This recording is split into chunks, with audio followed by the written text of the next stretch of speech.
So I got a chance to see The Black Phone 2 this past weekend with my wife, and actually we previously rewatched The Black Phone before going in. I've already seen the movie, but she hadn't, and she really enjoyed the original Black Phone. I thought the original Black Phone was pretty solid, nothing too scary, so I was interested to see where Scott Derrickson was going to go with Black Phone 2, because if you've seen the ending to it, it kind of leads you to believe how are you going to make a Black Phone 2?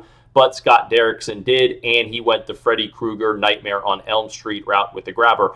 And all in all, after sleeping on it for a couple days, I actually think this was a pretty good horror sequel. My wife personally loved it. She actually thought this was one of the best movies of the year. She has it up there with Sinners as one of the best horror movies of the year, as potentially the best horror movie. I don't have it that high with Sinners, but I mostly enjoyed it. One of the favorite aspects of this movie for me is how Scott Derrickson filmed Gwen's scenes with her visions and her nightmares. He used this Super 8 film technology where it makes the image appear very grainy, kind of very much like his Sinister movie did way back when. But when Gwen is in her visions, in her nightmares, you can clearly see this visual distinction and aesthetic in that grainy texture, which does add a lot to the movie. I do believe it adds a big uniqueness to the film that wasn't there necessarily in the first movie. And speaking of Gwen, I thought Madeline McGraw was the MVP of the movie. Scott Derrickson gives her plenty of opportunities to show her range in this horror movie.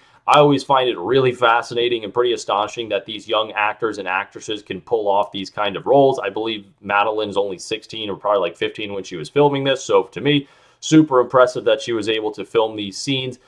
Same for Mason Thames. He was given tons of opportunities to grow his character and show his range as well. He has two scenes in this movie where, and you'll know them immediately when you see them. One, he's able to show some really raw vulnerability as he's kind of addressing his past from the first movie and is kind of breaking out of this tough guy shell he's been building up in the first half of this movie, and has kind of allowed himself to break down a little bit and take it all in and kind of admit to both Gwen and just kind of say it out loud what he's been through.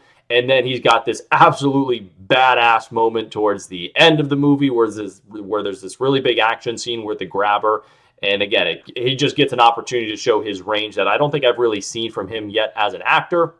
And as a side note, one thing that as I was leaving the movie that I kind of thought of with Marvel's new X-Men movie that's coming out, because it's being reported that Kevin Feige wants to go with a younger teenage kind of X-Men group, I really thought Mason Thames would actually be potentially a really good Scott Summers as Cyclops in that new movie. But end of the side note, that's just kind of what I was thinking, that I'd really like to see him in that role. But back to the movie, I thought the grabber also got to build out kind of his lore a little bit more. And Scott Derrickson also leaned into way more gore and blood in this one, which I do think really improved this movie. There was some in the first one, but this one had a couple scenes that just kind of popped out in your mind a little bit more with the gore. Especially with his face, because he is, spoiler alert here. If you don't want spoilers, stop the video. But he does die at the end of the first one, so there is some cool little gore that they do. What's his disgusting face under the mask? And then there's just kind of the Freddy Krueger style, where he's kind of torturing Gwen in the dream. So really good stuff there. And then another note, the grabber has kind of become like a modern day horror icon with Art the Clown in the Terrifier franchise. There hasn't been that many kind of original horror icon characters that we can grab to. A lot of the horror movies and horror sequels today are kind of remakes. You've got Ghostface and the Scream, but the grabber and Art the Clown are kind of the most prominent new horror characters that we've seen on screen. But although saying that, I think this movie ended really kind of perfectly for the grabber, Gwen, and Finney in regards to, I think their stories were wrapped up really well, and I don't think that you can kind of keep pushing this story even more in the future. But that being said, I also said that after the Black Phone, and when I saw that there was going to be a Black Phone 2, I said, how are you going to make a second one to this? And Scott Derrickson ended up delivering. So maybe he does have plans for a third one. I just don't see, to me, this seems like something that you would drag out a little bit more and you'd get diminishing returns on that. But who knows, there might be a Black Phone 3 in store.